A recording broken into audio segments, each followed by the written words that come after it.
Welcome to my channel Gayatri Odia blogger. आज आम बन शिखा मैगी। मु बंधाकोबी गाजर टमाटो पियाज को चुन चुन कर काटी नहीं तापर गैस ऑन करके कढ़ाई रे तेल देवी। तेल तती गले एथिरे मु जीरा देवी। जीरा फुटी गले काटी रखी बंधाकोबी पियाज टमाटर गाजर ताको सबू तेल रे देगी ताको भाजी नेबी भल भाबरे।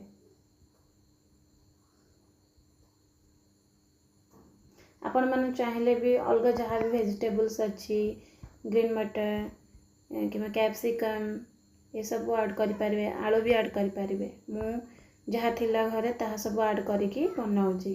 बंधाकोबी टमाटर गाजर पियाज भाजी हो गला परे एथरे हमें लूण आ हळदी स्वाद अनुसार देबा। तारे भल भाव भाजी नेबा। भाजी नेला पर एथरे पानी देबा कारण वेजिटेबल्स गुड़ाक सिझा को देबा सेथिलागी पानी देबा। पानी देले किछि समय ढांकुणी देई देबा जहा द्वारा परिबा गुड़िक सिझी जिवो।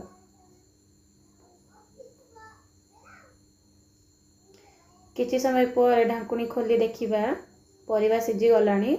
एबे एथिरे मैगी मसला देबा। मैगी मसला देकी भल भाव गोले नेबा। गोले नहीं साइला परे एथिरे हमें मैगी ऐड करबा।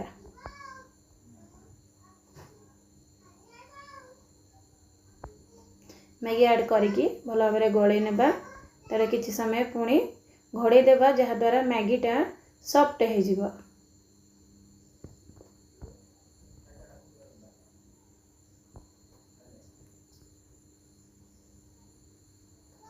एबे देखि पारुथबे मैगी आम रेडी।